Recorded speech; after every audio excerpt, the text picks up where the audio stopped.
The CDC has designated May as High Blood Pressure Education Month, emphasizing the impact it can have on our health. More than a quarter of our 18-plus population has pre-hypertension. Women are about as likely as men to develop high blood pressure during their lifetimes. But for those under 45, the condition affects more men than women.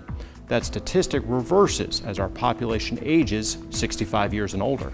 Dr. Gary Allen, Medical Director for Cardiothoracic Surgery at Florida Hospital Waterman, explains what a healthy blood pressure looks like and why it's especially important for women to know their numbers. Historically, women's health is usually focused around things like breast disease and gynecologic disease, and those continue to be very important challenges, certainly.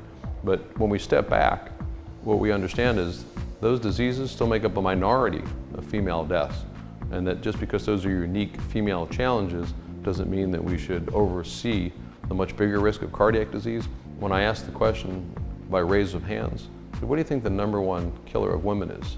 And my first question will be, do you think it's cancer, breast cancer, gynecologic cancer? Most people tend to raise their hand. They tend to get that question wrong. When I ask about heart disease, it tends to be relatively small. When I ask the same question to 350 women about male death, they get the answer right almost all the time. So a lot of it is about education and about awareness.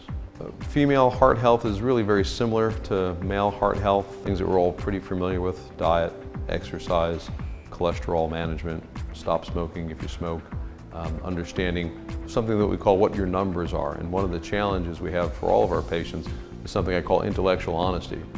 People don't want to know what their blood sugars are. They don't want to know what an ideal body weight is or blood pressure.